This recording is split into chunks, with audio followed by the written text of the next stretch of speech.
Kita bersyukur kepada Allah atas nikmat yang begitu besar. Salawat dan salam marilah kita sampaikan kepada Rasulullah.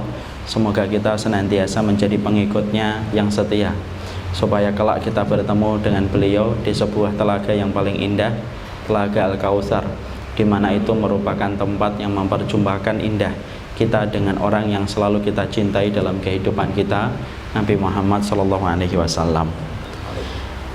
Ikhwan dan ikhwati yang semoga Allah rahmati dan Allah berkahi, saya didaulat untuk menyampaikan beberapa untayan kalimat. Mungkin tidak panjang karena keterbatasan waktu jua yang membatasi, tetapi saya akan mencoba untuk menyampaikan beberapa kalimat yang semoga bisa memberikan manfaat kepada anak secara khusus dan memberikan manfaat kepada kita semuanya. Semoga kita mendapatkan barokah dari setiap kalimat yang nanti kita sampaikan. Maka sesungguhnya saya ingin bicara tentang masalah surga. Walaupun ini merupakan penjabaran dan penjelasan yang sangat panjang, untuk meringkaskan sedikit saja tentang masalah ini supaya kita dapat mendapatkan satu kebaikan dan mutiara dari masalah surga.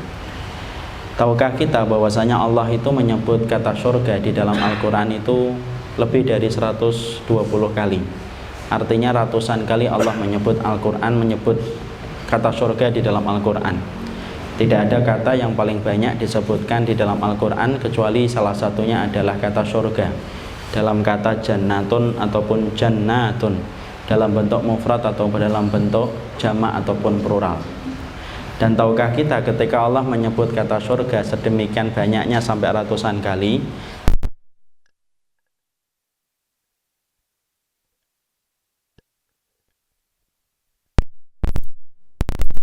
salah satu tujuan besar itu ketika Allah menyebutkan sampai ratusan kali kata surga, yaitu adalah bagaimana menanamkan sifat roja, kita berharap dan tafaul serta kita optimis bahwasanya muara dari segala keletihan kita dalam ibadah itu adalah mendapatkan surga. Tahukah kita bahwasanya Allah itu tidak pernah memuji dunia, tapi Allah itu selalu memuji surga.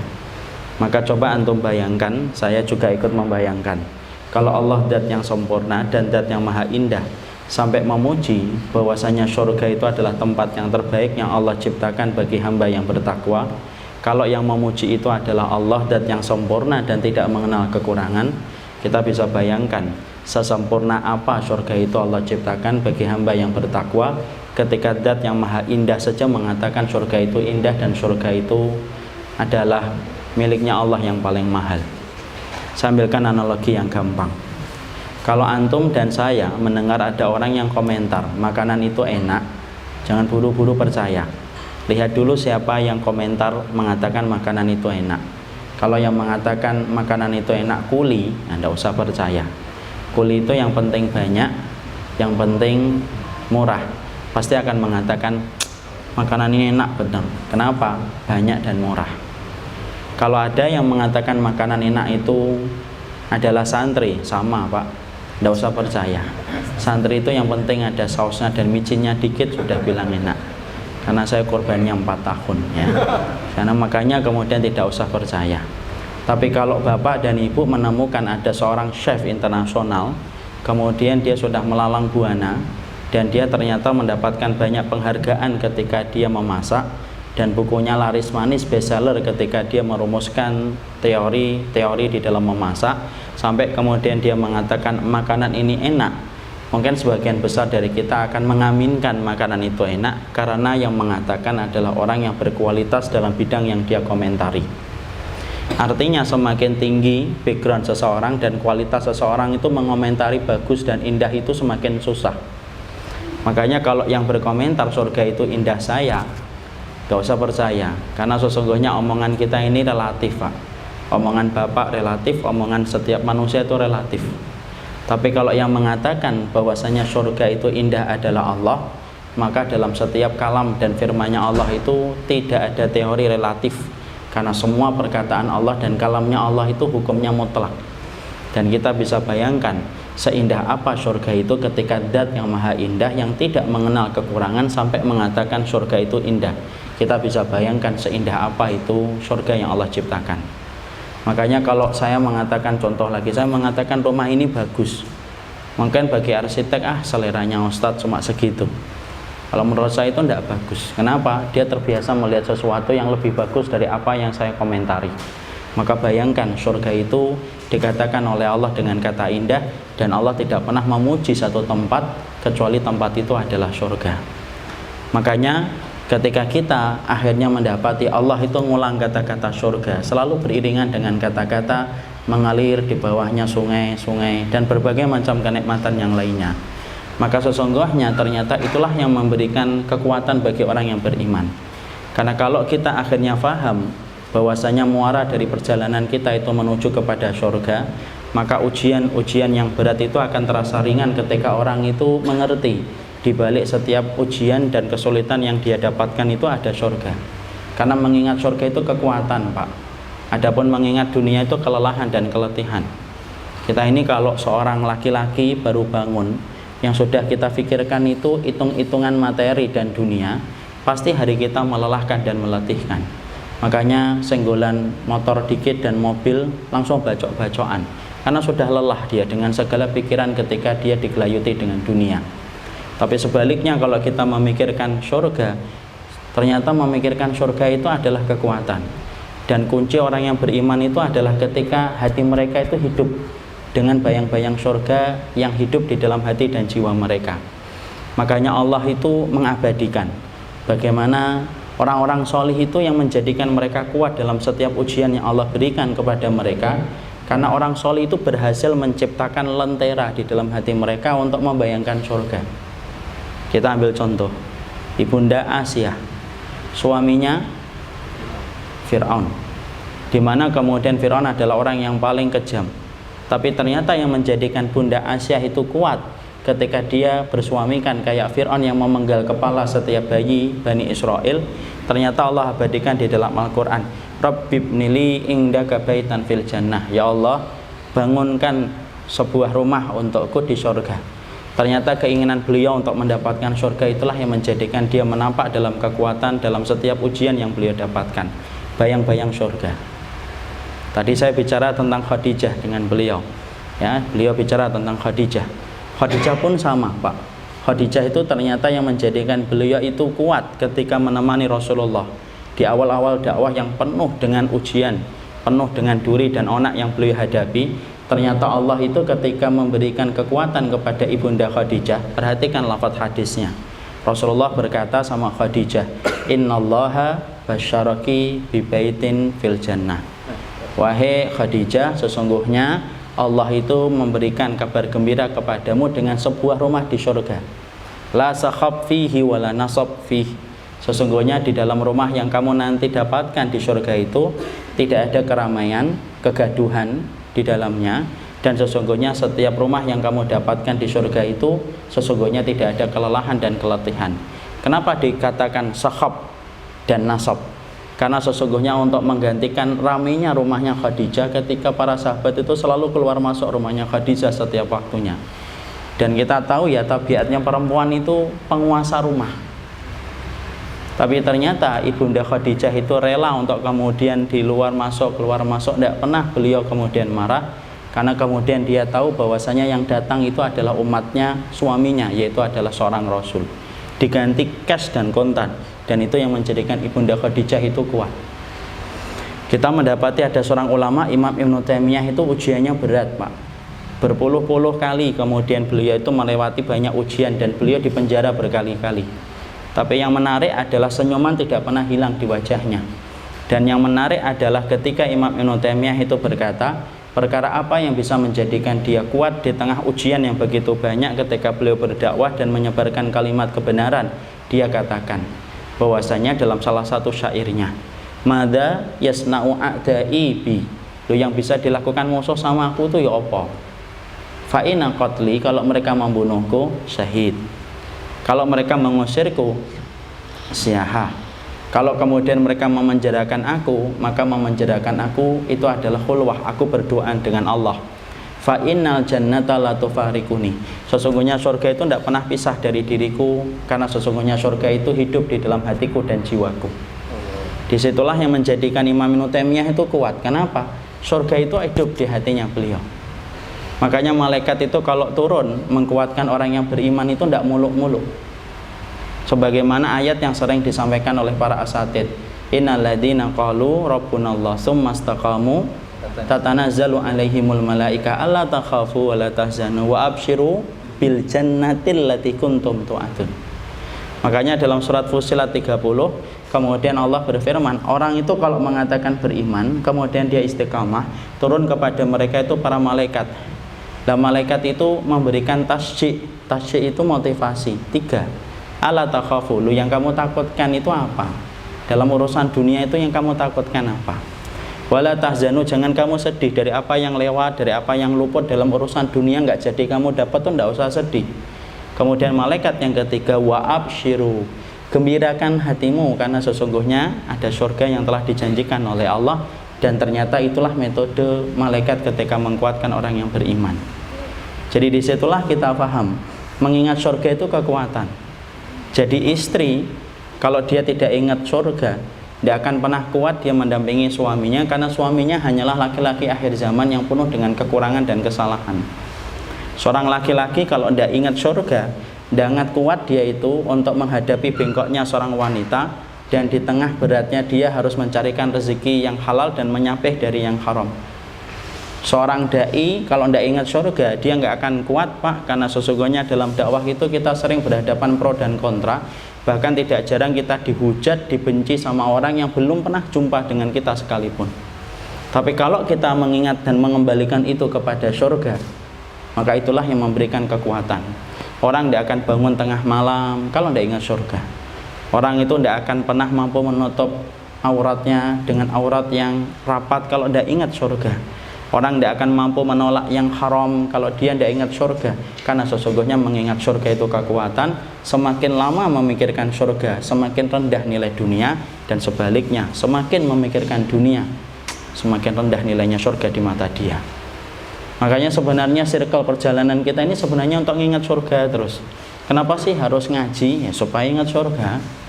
Kenapa harus ketemu orang solih? Ya supaya ingat surga. Kenapa baca Quran? Karena mengingat surga. Karena selalu kita akan membaca kata surga dalam setiap halaman yang kita lewati. Tidaklah kita itu 3 atau 4 halaman kecuali pasti akan mendapatkan kata surga disebutkan oleh Allah dalam 4 halaman yang kita baca di dalam Al-Quran. Karena besar pengaruhnya surga dalam kehidupan kita. Kalau ini lemah, Pak, nah itulah yang menjadikan orang itu berbuat kemaksiatannya karena tidak paham tentang surga. Makanya simple betul. Nabi itu betul-betul akhirnya ketika mentarbiyah para sahabat, tidak susah, tidak berbelit-belit, tidak kemudian sulit bagaimana mentarbiyah para sahabat.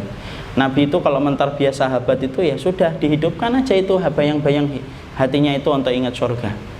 Makanya ada salah satu kisah tentang gugurnya seorang sahabat yang bernama Umair bin Al-Hammam radhiyallahu anhu. Nabi itu ketika sebelum peperangan, Nabi itu tahu para sahabat itu sempat khawatir karena mereka menghadapi pasukan yang besar dan personel mereka yang jauh lebih banyak. Maka Nabi itu simpel memberikan motivasi sebagai komandan perang, karena kita tahu ya peperangan konvensional itu selalu setiap komandan itu menyampaikan kata-kata untuk membangkitkan semangat. Dan Rasulullah itu memberikan kata-kata semangatnya itu simpel, sederhana, persis dengan sifat yang dimiliki oleh beliau. Jawami'ul kalim, pendek, ringkes, padat, tapi kena. Rasulullah cuma mengatakan, sudahlah ini pasukan itu lihat tuh, bergegaslah kalian menuju surga seluas langit dan bumi. Simple, sederhana. Para sahabat yang asalnya tadi sempat berkelebat rasa takut menghadapi personel yang lebih banyak, persenjataan yang jauh lebih lengkap daripada persenjataan mereka, hilang itu, bayang-bayang ketakutan itu hilang sampai mereka semangat untuk maju. Ada satu sahabat yang bernama Umair bin Al-Hammam, yang kemudian ketika mendengarkan Nabi mengucapkan kata surga seluas langit dan bumi, Umair bin Al-Hammam itu langsung ngomong bah itu apa sih? Kalau bahasa Jawa itu bah. Maka Nabi ngomong, kenapa kamu mengatakan bah? Ya Rasulullah, saya ingin menjadi penghuni surga seluas langit dan bumi. Kemudian Rasulullah berkata, kamu insya Allah menjadi salah satu penghuni surga seluas langit dan bumi. Langsung hilang rasa takutnya, maju dalam peperangan. Dan ternyata sebelum melangkah ke dalam kancah peperangan, dia teringat Di sakunya ini ada korma. Di rogoh kormanya itu dikeluarkan, diajak ngomong. Saking rawi yang menyampaikan hadis ini berkesan dengan omongan itu, dimasukkan dalam hadis ini. Maka Umar Al-Hammam itu langsung ngomong sama kormanya, wa inilah akulu hadhihi tamaratun lahayatun tawilah. Kalau saya ini sempat-sempatkan makan korma ini, terlalu lama saya itu mendapatkan surga nanti, lambat saya datapin surga. Fa'alqa tamaratin kunna fi yadihi, dilemparkan korma yang tadi di tangannya, dilempar, berperang, dan akhirnya gugur dalam peperangan itu. Itulah surga. Kita hidup pada zaman ketika semua materialisme itu dibangun dan dibuat bagaimana pernik-perniknya dunia itu tampak menarik betul. Dan kita khawatir kepada diri kita masing-masing, tidak terkecuali saya dan keluarga serta anak-anak saya. Kita khawatir bayang-bayang indahnya surga itu luntur dan hilang, tergantikan dengan indahnya bayangan dunia, dan secara tidak sadar kita panjang angan-angan seakan-akan kita hidup terus selamanya. Dan itulah pangkal dari semua kemaksiatan yang dilakukan manusia. Makanya disitulah kita paham, mengingat surga itu kekuatan, mengingat dunia itu kelelahan dan keletihan. Maka kemudian ada 4 perkara yang ingin sampaikan, 3 lah. Karena kalau mau menjelaskan ada banyak Pak kaidah tentang surga. Tapi karena keterbatasan waktu jualah, maka kita akan nerangkan ada beberapa hal yang kita harus pahami tentang masalah surga, setidaknya supaya kita ngerti dan supaya kita paham. Ketika kita sudah paham bahwasanya mengingat surga itu adalah kekuatan bagi orang yang beriman, maka setidaknya ada beberapa poin yang harus kita pahami tentang surga supaya kita tidak salah. Yang pertama, kaidah yang penting ketika kita memahami surga adalah surga itu identik dengan ilmu, sebagaimana ikan itu identik dengan air. Siapapun yang mencoba memisahkan ikan dengan air, ikannya itu hidup 5 menit tapi binasa 10 menit, 15 menit berikutnya. Dan siapapun juga orang yang memisahkan antara surga dengan ilmu, maka sesungguhnya dia tidak akan pernah mendapatkan surganya Allah. Ilmu yang kita omongkan di sini adalah perkataan Allah dan perkataan Rasul.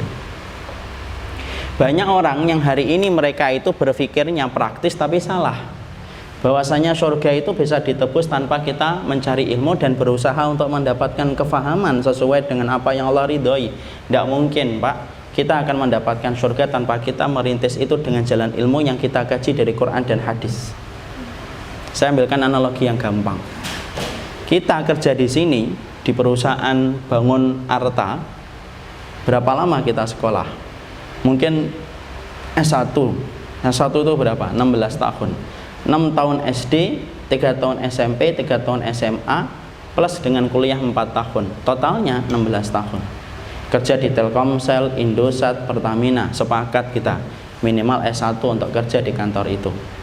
16 tahun, pergi jam 6, kemudian masuk kelas jam 7, jam 1 pulang, sore hari kemudian kursus, malam ngerjakan PR. 6 tahun ketika SD, Masya Allah, terus menerus itu. Kalau bahasa orang Jawa betetet, tidak pernah kemudian libur. 6 tahun ditambah 3 tahun, 3 tahun, 4 tahun, 16 tahun. Kalau saya, Bapak, kemudian kerja di Pertamina, di sini, ataupun di Indosat, ataupun di Telkomsel, ternyata kita memaklumi bahwasanya kita harus sekolah itu selama 16 tahun.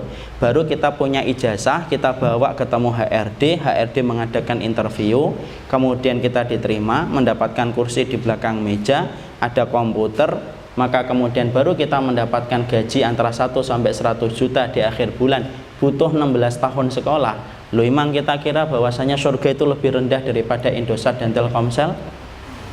Sampai kita tidak pernah mau ngaji, sampai kemudian kita selalu dingin kalau kemudian diundang ke kajian, ayo ngaji, ya enggak lah. Padahal kita kemudian ketika meremehkan itu berarti kita meremehkan air di dalam kehidupan ikan, dan kita meremehkan keselamatan kita di surga nanti ketika kita tidak pernah mengikuti ilmu.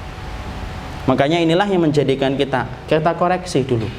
Dan alhamdulillah kalau bapak-bapak di sini mempunyai kajian rutin kayak gini, moga-moga ini kajian rutin dengan para asatidz yang lainnya. Kenapa? Karena inilah jalan kita untuk mendapatkan surga. Ibnu Rajab itu berkata, siapapun yang ingin ditolong ketika melewati sirat, yaitu jembatan yang membentang antara surga dengan neraka, maka hendaklah dia memperhatikan bagaimana keterikatan hidupnya itu dengan ilmu, karena itulah yang akan membantu sebabnya ketika dia melewati sirat untuk ditolong oleh Allah. Ditolong oleh Allah itu harus ada sebab, dan sebab itu adalah ilmu yang menjadikan kita ditolong dalam urusan akhirat. Makanya orang yang kemudian mereka tidak pernah melonggarkan waktunya untuk mencari ilmu, monggo aja silahkan, tapi berarti kamu itu masa depannya suram dalam urusan akhirat kelak nanti. Orang yang ngaji belum tentu masuk surga kok, apalagi orang yang tidak ngaji. Makanya orang-orang yang ketika mereka tidak pernah tertarik untuk mempelajari ilmu, maka ingat bahwasanya di antara 10 pembatal keislaman itu salah satunya adalah orang yang cuek dan tidak pernah peduli untuk belajar kitabullah dan hadis. Islam kan bisa batal, Pak dan Ibu. Sebagaimana wudhu bisa batal dengan kentut, sebagaimana sholat bisa batal dengan ketawa, Islam pun bisa batal. Islam itu batalnya itu apa? Orang yang selalu tidak pernah peduli tentang ilmu yang Allah turunkan, dan akhirnya dia tidak pernah ada hajat untuk mempelajari ilmu. Tidak mungkin, Pak, orang itu akan dapat surga karena syahadatnya saja terancam. Makanya inilah yang menjadikan kita belajar terus. Makanya penyakit yang kita khawatirkan itu penyakit a'rado. A'rado itu yang Allah sebutkan dalam surat As-Sajdah 22. Wa man adlamu mimman dzukira bi ayati rabbih summa a'rada anha inna minal mujrimina muntakimun. Siapa orang yang lebih zalim daripada orang yang kami berikan peringatan lalu kemudian dia berpaling dari apa yang kami turunkan, kemudian kami betul-betul akan menyiksanya kelak. A'rada itu apa, Ustaz? Nah, bedakan a'rada dengan kafaroh. Kalau kafaroh itu, Pak, ini loh Al-Quran, ini hadis. Iya, ayo kita belajar yuk. Enggak. Kenapa? Saya tidak beriman sama Quran dan hadis. Itu namanya kafaroh. Pelakunya disebut kafir. Tapi kalau a'rad enggak, ini Quran, ini hadis, iya. Mengkufuri enggak? Enggak dong. Itu kan kitab suci saya, itu hadis dari Rasul saya. Ayo kita belajar yuk. Enggak lah. Enggak lah. Kapan-kapan aja. Salam buat ustadznya ya. Nah, itu namanya a'rad. Berbagai macam alasan dia tidak mau belajar. Alasannya tidak bonafit, tidak profit, tidak ada keuntungannya, ataupun alasannya kadang-kadang lucu. Yuk ngaji yuk, enggak lah. Kenapa? Daripada nanti saya tahu. Kalau saya tahu kan akhirnya dosanya dikenakan. Lebih baik saya tidak tahu. Orang yang tidak tahu kan diampuni, tuh kan? Alasannya malah salah. Maka kemudian orang semacam itu a'rado. Dan yang kita khawatirkan itu apa? Akhirnya menjadikan kita akhirnya susah untuk mendapatkan kebaikan akhiratnya. Bapak cuma tamatan SD aja jangan bayangin untuk kerja di Pertamina, Pak. Masa kita kemudian membayangkan nilainya surga kemudian kita tidak pernah belajar? Apakah saya harus hafal Quran, Ustaz? Enggak. Harus hafal hadis? Enggak. Minimal paham, ngerti. Dan itulah yang menjadikan kita harus datang pada kajian, karena itulah jalan kita untuk mendapatkan surga. Yang kedua yang kita harus pahami, yang kedua yang harus kita pahami tentang surga, saya singkatkan saja. Yang kedua adalah kita harus mengerti orang itu sesungguhnya surga itu disifatkan oleh Rasul dengan kata-kata lebih dekat daripada tali sandal kita. Jadi ternyata surga itu diidentikan oleh Rasulullah itu lebih dekat daripada tali sandal kita. Artinya apa sih? Kok Nabi sampai mengatakan sesungguhnya surga itu lebih dekat daripada tali sandal kita? Dalilnya dulu, Ustaz. Oke. Dalilnya dalam riwayat Muslim. Rasulullah mengatakan fa innal jannata aqrabu ila ahadikum min syiraki na'lihi. Sesungguhnya surga itu lebih dekat daripada tali sandal kamu. Apa sih artinya ketika Nabi mengatakan sesungguhnya surga itu lebih dekat daripada tali sandal kita? Ibnu Muflih ketika beliau meriwayatkan ketika beliau mensyarah hadis ini, maka Ibnu Muflih itu berkata, maksudnya dari Rasul, jangan suka ngeremehin amal. Karena bisa jadi ada satu amalan yang kita remehkan dengan pandangan sebelah mata, tapi bisa jadi amalan itulah yang sebenarnya bisa menyebabkan kita masuk surga tanpa kita sadari. Makanya Nabi dalam riwayat yang lain, dalam riwayat Bukhari, menyampaikan wala tahqiranna minal ma'rufi syai'an. Jangan suka ngeremehin amal kebaikan walaupun sedikit ketika kamu bertemu dengan saudaramu dengan wajah tersenyum. Makanya kemudian ketika Nabi mengatakan bahwasanya surga itu lebih dekat daripada tali sandal kita, artinya kalau melakukan satu amal itu bersemangat walaupun amalan itu kecil. Karena bisa jadi amalan kecil yang kita remehkan itu justru yang menyebabkan kita masuk surga. Maaf ya Pak ya, ikhwan dan akhwat. Bisa jadi kita umrah 2 kali, 3 kali, bisa jadi Allah tidak terima ketika tersusupi dengan riya dan sum'ah. Tapi bisa jadi ketika antum dan saya naik kereta atau naik bis, kemudian kita duduk, ada orang yang kemudian sepuh naik ke bis dan kereta yang sama dengan kita, kemudian dia kelelahan ketika berdiri, antum berdiri, mempersilahkan. Ketika yang lain pura-pura tidur gitu, tidak mau ngasih kursinya, maka antum berdiri, silahkan Pak duduk. Kita anggap bahwasanya perkara itu biasa gitu. Tapi ternyata justru malah kemudian amalan itu, orang itu duduk, orang tua itu kemudian terenyuh, kemudian terharu, dia bersyukur sama Allah. Kita sudah lupa pernah memberikan kursi itu kepada dia, tapi bisa jadi kursi yang dia berikan itu menjadi penyebab dia itu masuk surga. Karena apa? Surga itu lebih dekat daripada tali sandal kita. Makanya sampai Rasul itu menyampaikan kepada kita dalam riwayat Bukhari, ada loh di antara kalian itu yang masuk surga disebabkan dia itu melihat dahan, kemudian ada durinya, kemudian dia tidak tega mendapati dahan itu melukai orang lain ketika terdapat durinya, dipotong dahan itu, dibuang di tempat yang jauh supaya tidak melukai orang. Allah bayar kontan, Allah bayar cash, kemudian dia dimasukkan ke surga gara-gara itu. Nah, kita ini tidak pernah tahu. Bisa jadi kemudian kita haji 1 kali, 2 kali tidak diterima ketika di dalamnya ada riya. Tapi bisa jadi kemudian kita pergi, kemudian ngisi bensin di pom bensin, kemudian mas di pom bensin nanya, ngisi berapa Pak? 190. Kemudian ketika selesai kita bayar 200, dia akan mengembalikan 10.000. Sudah Pak, buat Bapak aja. Jangan lupa sholat ya. Kemudian ditutup mobil kita, kita jalan, orang itu terenyuh ngeliatin mobil kita dari belakang, dia bersyukur. Baru kali ini ada orang yang ngingetin saya sholat, ditambah lagi dengan hadiah 10.000. Dia syukur sama Allah, syukurnya menembus langit. Dan akhirnya justru bisa memasukkan kita ke surga. Kita ini tidak tahu Pak. Makanya orang yang kemudian mereka itu sedang menabung impian dan berikhtiar untuk menjadi salah satu penghuni surga, pasti salah satu ciri khasnya penghuni surga itu tidak pernah melewatkan satu amal walaupun dipandang amal itu remeh, karena dia tahu bisa jadi amalan yang dia remehkan itu justru memasukkan ia ke surga. Karena Nabi mengatakan surga lebih dekat daripada tali sandal kita. Bisa jadi kita sedekah 60 juta tidak diterima Pak, tapi bisa jadi kemudian kita pas makan ada kucing gitu, kita kasih kucing itu dagingnya, bapak-bapak makan tulangnya, gantian posisi. Kemudian ternyata kucing itu bersyukur sama Allah, kemudian kucing itu terenyuh, kan kita nggak ngerti. Kemudian kucing itu kemudian akhirnya dia bersyukur dengan caranya dia, lalu kemudian kita akhirnya dimasukkan oleh Allah ke surga gara-gara nolong kucing itu. Bukankah ada wanita yang kemudian memberikan minuman kepada seekor anjing pun masuk surga kan, ketika ikhlas dia lakukan itu karena Allah. Maka itulah yang menjadikan kita akhirnya, kalau saya dan antum adalah pemburu surga, maka sesungguhnya kita tidak akan pernah meremehkan amalan, baik itu amalan yang wajib atau amalan yang sunnah. Dan jangan suka meremehkan amalan sunnah ketika kita merasa hukumnya tidak wajib. Kenapa? Orang yang berhasrat besar untuk mendapatkan surga itu adalah orang yang pantang melewatkan satu amal ketika dia mampu. Makanya coba saya ambilkan contoh 2. Bapak tahu kisahnya Bilal. Bilal itu masuk surga. Kita tahu ya, Bilal ini sahabat besar, mujahid, dia berjihad, dia muadzin, dia beradan, dia merupakan budak pertama kali yang masuk Islam. Amalannya Bilal itu yang gede itu banyak. Ketika Nabi habis Isra Mi'raj dalam riwayat Muslim, Nabi itu tiba-tiba nanya sama Bilal, "Ya Bilal, ini sami tu dufa'na laika fil jannah." Bilal, aku dengar suara terompah kakimu di surga. Fama amil tafil Islam. Loh, yang kamu lakukan di dalam Islam itu apa? Kok sampai kamu itu terdengar suara terompah kakimu di surga? Yang ditanya Bilal ya tawadhu Pak, tidak melakukan amalan apa-apa. Kalau yang ditanya kita mungkin jawabannya banyak. Oh, kajian saya hari Jumat itu saya ikut kajian itu. Sedekah 20.000. Nah, itu kalau kita.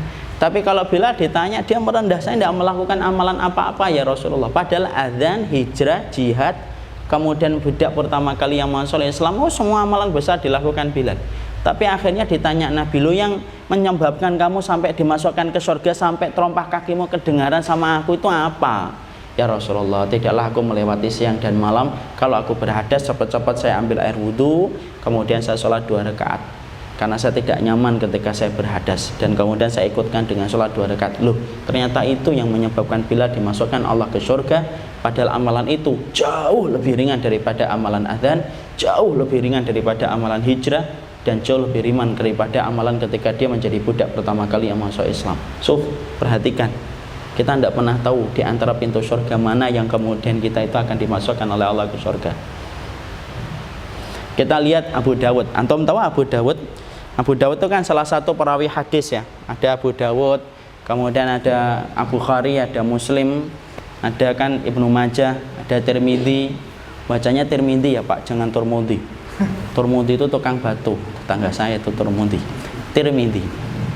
Maka kemudian ada salah satu ulama hadis yang terkenal yang dinamakan dengan Abu Dawud. Pernah ada satu kisah karomahnya beliau dicatat dalam kitab Fathul Bari Ibnu Hajar. Beliau ini, Imam Abu Dawud ini pernah akan mencari hadis melewati sungai. Dulu kan sungai-sungai itu di negara-negara wilayah kaum muslimin dijadikan alat tempat transportasi. Abu Dawud akan mencari hadis, naik ke perahu bersama dengan penumpang yang lainnya. Naik melewati perahu itu, tiba-tiba di pinggir sungai ada orang yang bersin. Orang yang bersin itu ngucapin doa Alhamdulillah. Kewajiban kita sunnahnya apa Pak? Menjawab. Kalau dia berdoa, kalau dia nggak berdoa nggak usah didoakan Pak. Makanya kalau kita sedang bersin itu doanya agak keras, jangan di dalam hati, tapi nggak usah keras-keras banget ya. Minjem mic dong, saya mau bersin, nggak usah. Maka kemudian sekedarnya saja. Maka Abu Dawud itu naik perahu, kemudian mendapati ada orang yang bersin itu, kemudian Abu Dawud ngomong, tolong dong pinggirin perahunya. Nggak mau. Pinggirin perahunya, nggak mau. Kemudian di rogoh itu di kantongnya ada uang 1 dirham, sekitar 150-200 ribu. Nih 1 dirham nih, tolong pinggirin perahunya sebentar aja. 1 dirham Pak, lumayan tambahan kan. Pengemudi perahunya mau, dipinggirin perahunya. Turun itu Abu Dawud, ngampirin orang yang bersin tadi. Semua penumpang perahu itu ngeliatin, ini orang ini ngapain sih minta turun sebentar. Ternyata Abu Dawud itu menghampiri orang yang bersin, kemudian dia berkata, Yarhamukallah. Orang itu menjawab, Yahdikumullah wa yuslihu balakum. Sudah, balik lagi ke perahu. Orang yang kemudian di dalam perahu itu semuanya bengong. Loh, kamu itu turun itu hanya jawab dia bersin? Iya. Nggak ada yang lain kencing-kencing kayak mungkin buang air besar gitu. Nggak. Sampai pengemudi perahunya bilang, kamu membayarku 1 dirham hanya untuk bayar untuk mendoakan dia orang bersin? Iya. Loh, yang menjadikan kamu melakukan itu apa? Dijawab sama Abu Dawud, la'allahu ayyakuna min mujabid dakwah. Saya berharap doanya dia terkabulkan untukku ketika aku mendoakan dia. Karomahnya mana Ustaz? Belum. Karomahnya ketika perahu itu jalan. Semuanya ditidurkan oleh Allah itu. Seluruh penumpang di perahu itu jumlah 10-15 orang itu semuanya ditidurkan oleh Allah. Dan ketika ditidurkan oleh Allah semuanya bermimpi dengan mimpi yang sama. Allah telah menerima 1 dirhamnya Abu Dawud dan menggantinya dengan surga seluas langit dan bumi. Dan kagetnya mereka ketika mereka bangun dari tidurnya, semua penumpang perahu itu ngomongnya sama, menceritakan mimpi mereka. Dan itulah bentuk karomahnya Abu Dawud. Masya Allah, jawab orang bersin. Padahal kita ini berapa banyak teman kita jebres nggak pernah kita doakan. Ya, bukan berarti setelah ini, ayo bersin dong, saya mau doain, nggak usah gitu.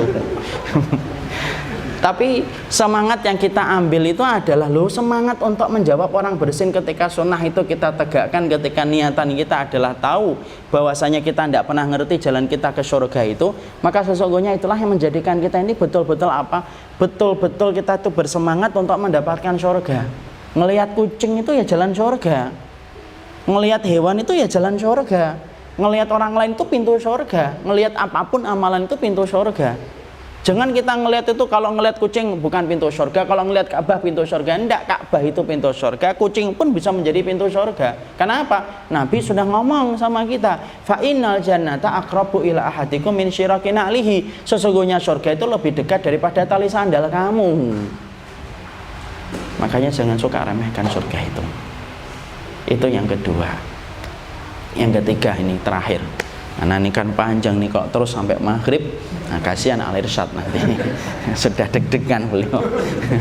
Karena ternyata Surabaya sekarang sudah kayak Jakarta, macetnya Masya Allah ya. Jangan ditiru lah Pak yang buruk-buruk dari Jakarta Pak, ditinggal yang buruk-buruk itu. Jadi yang ketiga adalah sesungguhnya kita harus paham, Rasulullah itu mengatakan la yanjuwa ahadum minkum bi amalihi. Qalu wa iyyaka ya Rasulullah, qala wa iya ya illa ayataghammadiyannallahu bi rahmatihi wa fadlihi. Rasulullah itu bersabda, tidak ada loh di antara kalian itu yang nanti masuk surga itu karena amal.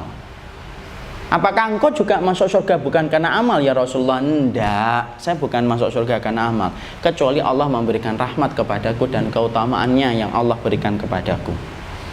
Artinya apa sih Pak, Ibu? Kita nanti masuk surga itu bukan karena amal kita. Hadis ini pernah salah dipahami oleh orang sampai mengatakan Nabi tidak ada jaminan masuk surga. Salah, itu fatal. Nabi itu jaminannya masuk surga. Tapi maksudnya hadis ini itu apa? Sesungguhnya amal kita ini apabila kita tumpuk-tumpuk gitu, kemudian untuk mendapatkan surga, tidak bisa Pak. Bapak tidak pernah tahu mahalnya surga. Sampai Nabi yang tidak pernah ngomentari barang aja mengatakan barangnya Allah itu mahal, itu surga kok. Nabi itu tidak pernah ngomong ini mahal ya. Nah, kalau kita kan sering ngomong gitu. Kalau Nabi kan tidak pernah Pak. Tapi Nabi mengatakan ala innasil atallahi ghaliyah ala innasil atallahi hiyal jannah. Sesungguhnya barangnya Allah itu mahal dan barangnya Allah itu surga. Saking mahalnya surga, kalau kita ditumpuk-tumpuk amalan kita ini amalannya itu tidak bisa harusnya mendapatkan surga. Tidak mungkin Pak. Tapi karena rahmatlah yang menjadikan kita itu dimasukkan oleh Allah ke surga. Analoginya gampang. Bapak tahu nggak properti yang paling mahal di dunia ini? Orang properti kayak Bapak rekonstruksikan pahamnya. Ternyata yang paling mahal Pak properti sekarang itu bukan di Hollywood, bukan di London, bukan di Beverly Hills, bukan di Yunani, Green, ataupun kemudian di tempat mana, enggak. Ternyata yang paling mahal itu di sekitar Masjidil Haram Pak. Nilai properti di sana itu 1 meternya puluhan miliar. Semakin dekat dengan akses Masjid Nabawi atau Masjidil Haram, oh semakin mahal itu. Ibarat kata orang kayak saya, hidup, nyari kerja, mati, hidup lagi, kerja lagi, belum tentu dapat rumah di situ. Saking mahalnya di situ. Kita kemudian ngambil analogi yang sederhana, kias, ini namanya kias aula. Kalaulah kemudian di depan Masjidil Haram seumur hidup kita tidak akan bisa membeli rumah di situ, apalagi rumah di surga. Makanya tidak mungkin orang itu akan mendapatkan surga karena amal itu tidak mungkin. Makanya ada satu riwayat dari Imam Ahmad, Allah itu berfirman kepada salah satu di antara orang yang sudah diberikan oleh Allah rahmat untuk masuk surga, udkhulul jannata bi rahmati, masuklah kamu ke surga dengan rahmatku. Orang itu berkata, enggak ya Allah, saya masuk surga karena amalku. Oh, enggak bisa, kamu masuk surga karena rahmatku. Enggak, saya masuk surga karena amalku. Karena amalku ya Allah. Allah kemudian menghitung, Allah menyuruh malaikat, hitung amalan orang ini. Dihitung amalannya, dan dia ahli ibadah Pak, dari kecil sampai meninggal dunia. Kemudian dihitung, kemudian Allah mengatakan seluruh ibadahnya kalau sudah sabuh kamu hitung, maka dipakai untuk membayar kenikmatan dunia yang pernah aku berikan kepadanya. Kalau ada sisanya, nanti pakai untuk membayar kenikmatan surga yang aku berikan kepadanya. Dihitung sama malaikat, dan ternyata malaikat itu berkata, semua ibadahnya yang begitu tinggi ya Allah, hanya untuk membayar kenikmatan mata sebelah saja tidak cukup ya Allah. Belum mata sebelahnya, belum hidung, belum pankreas, jantung, air, udara. Barulah orang itu tertunduk dan Allah berfirman, masuklah kamu ke surga karena rahmatku. Iya ya Allah, aku masuk surga karena rahmatmu. Disitulah kita paham Pak. Bukan berarti kemudian rahmat dan amal itu tidak ada hubungannya loh ya, jangan salah paham. Nanti malam dibangunkan istrinya, ya mas tahajud loh, masuk surga itu karena rahmat dik, bukan karena amal. Bukan gitu. Amal soleh itu merupakan perkara untuk memancing rahmatnya Allah. Kenapa? Tidak mungkin Pak rahmat Allah datang sama orang yang tidak beramal. Rahmat Allah itu bersama dengan orang yang beramal. Kenapa kita ngaji? Supaya dapat rahmat. Kenapa kalau kita didolimi, difitnah macam-macam, dikatakan macam-macam, tidak usah dijawab? Karena kita mengharapkan rahmat bagi orang yang sabar. Udahlah, maafkan orang yang ngomongin kita itu, ngapain kita urusin? Karena kita tahu di situ ada rahmat. Kenapa kita harus sedekah? Di situ ada rahmat. Disitulah kita paham. Masuknya kita ke surga itu bukan karena amal, tapi masuknya kita ke surga karena rahmat. Itulah 3 kaidah tentang masalah surga. Masih banyak kaidah ini, tapi ya tidak mungkin waktunya yang membatasi.